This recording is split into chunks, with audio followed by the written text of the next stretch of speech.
Today I'm going to tell you a story about sheep and the power they possess once they group up in today's cancel culture.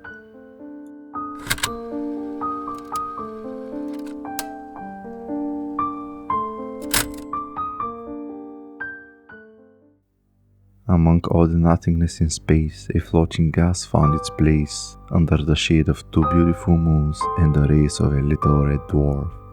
Life shouldn't have existed on this side of the universe, but there it was, all alone on a floating rock, a consciousness. Many comets flew past it over the millennia, stars shined over its head for thousands of years, and it just stood there, awaiting another sun to join it on this desert planet. But to no avail, life it had to create from scratch. It looked deep down its memories, and from every emotion it had felt, every memory it knew, created life. It made its creation as pure as vanilla, and the environment surrounding them as colorful as the rainbows it had seen in the rains. It called them children and gave them the freedom of consciousness, then explained to them what the emotions behind their memories meant. Although the children had each other, they wanted more out of this lifeless planet. They explored the vastness, and they started giving it the beauty of flora and fauna. They covered their entire canvas with the paint of life. To each flower, each little critter, each animal, they gave a part of their own souls, but they never felt as if their creation was complete. Consciousness they could never gift to any of their creations, for it wasn't there to give. They asked their creator for the last piece of the puzzle, and the creator agreed. It told them that their wish would be granted only after they create a being capable of carrying such weight. Because you see, emotions, feelings, and existential questions are truly hard to carry. What you seek to create will destroy worlds, and it will not bow its head to your will. But that is what will make them special. Go, my children. Create what you desire most, but know, stupidity will always prevail. Then we came to be. We were tiny in comparison to many of their previous creations, but we were fearless and had the power of communication. We had all but one flaw. We craved power and dominance more than anything in this world of ours, so we fought for it. We conquered one another, we looted our enemies, and we covered the world with our colors. Centuries passed, and we were still the rulers of the land. The only ones we bent our knees to were the creators. They would visit us and see how under our rule all the land is flourishing. Nature we respected, and we created rules to bring order and balance to society. As our elders were discovering the rules of the universe, they were writing books and creating schools for the young to learn. We were evolving at our own pace, and we made sure the rest of the world is not falling behind. The demigods never interfered with our evolution. They only gave us subtle guidance in order for us to not lose our way. I find it silly. They saved us all from oppression, yet there they are, a human and a god answering for actions they took years ago in order to save life. As a demigod, he can't do anything. All he does and says will be twisted around and used against him under the law of forbidden divine intervention. The human too has no power here. The savagery he and his soldiers used back in the war was too much for the new generation to understand. They do not know what it took to loosen the grips of the conquerors. They do not know the strength needed to keep on fighting after so much death. They do not know the price of freedom. The young could not understand why so many had to sacrifice themselves for this victory.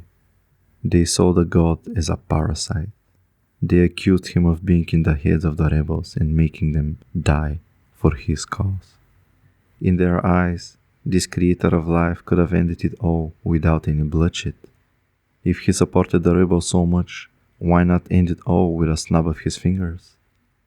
In his defense, the elders explained that divine intervention at such a level is completely forbidden by the one creator. They tried showing the young that they now follow false leaders who whisper lies and propaganda into their ears. We are just people. We are always in war with one another. This is how it is. We exist to conquer and dominate life. We lay waste to all that is in our path. You younglings don't know what it means to sacrifice everything for freedom. You do not know what it is to lose. Yet there you are, judging as if you have all the answers. You are a feeble waste of air with no experience. But you talk as if all knowledge is yours. You are blinded by the hatred of the ones you call leaders of society, and you take their opinions as your own. And to you, so-called influencers of the masses, you must shove it in your dull heads that enforcing your uneducated opinion on others who listen to you with passion is evil. If you choose to not support your saviors, so be it, but jeopardizing their reputation based on things done in the past is simple hatred. You started calling yourselves the real justice system because you did not get things your way. It's unfortunately too late for some of you to see that you are just blind and lost in your own imagination. You start creating fake narratives just to support your absurd ideas. You are so pathetic that you actually start believing in your own lies. You group up with other monkeys like yourselves and create even bigger absurdities. You dare judge those gentle creatures, but you never look at your own selves. You use the subgroups who believe in you to fight your own dirty wars. You act as benevolent leaders, but you are just bad story makers. You twist and turn every word and action of the accused you can get your dirty hands on. You see yourself as heroes of the public, but you are just a fraud. And you, sheep, believe such obvious lies. The truth is out there, all you have to do is ask for it. Every story has at least 2 points of view, but you choose to fucking ignore it. You choose to close your fucking eyes when there's evidence given against your opinion, or when you know it is wrong, because your egos are too fragile. This is my statement. I do not wish to speak any longer. The God, my brothers and I have redeemed ourselves time and time again, yet here we are. Our lives are open to the public. We never hide our mistakes. We have said things some might see as offensive, but we have never expected someone to twist them to such a degree. There are times we joke around and they use our word as bullets against us. They create narratives out of thin air and choke us with them. But I am here. I will answer to crimes you accuse me of, and I will answer to the crimes I do not regret making in the past. The hard times we were born in required from many of us to take action. They made us strong. They made us who we are. But the easy times we sacrificed everything for started giving birth to weak men. They do not have their own war, and they envy the tales of ours, so they choose to fight us because we are defenseless. If we were to raise a hand against them, that would have been the end of us. Many of my brethren have crumbled under the pressure, and once the so-called sheep saw victory, they were all aboard. They no longer follow logic and facts. They now follow other people's agendas. They do not want to acknowledge change. To them, there couldn't be a difference between the past and the present. I have answered all the questions you asked me. Now I rest my fate in the hands of the jury. The Creator told me, my sisters and my brothers, that what we seek will try to destroy us. I did not believe that time will come so rapidly. You are still young, you have much to learn, but I can be a part of your evolution no more. Your pettiness surprises me. You used to fight for honor and respect. Now, all I see are lost children who prefer to backstab each other instead of solving their problems with words. You create false narratives in order to cripple your own brothers and sisters. You want to be heroes, but you do not know the effort it takes to be one. You are ready to kill your own for a few minutes of fame. I am sad and deeply disappointed, Great Father. I've never raised my hand against my sisters and my brothers. We loved and listened to each other since the day we were created.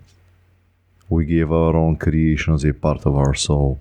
We gave them art and culture, science and knowledge, love and soul. Yet, they chose to kill each other for profit. I shall leave this circus. The Creator was right. Your stupidity is as endless as the universe. The sheep do not seek equality or fair debate. They persecute. Debate is what the reasonable elders and the rebels wanted. The self-proclaimed leaders wanted to restrict the information shared by who they saw as opponents.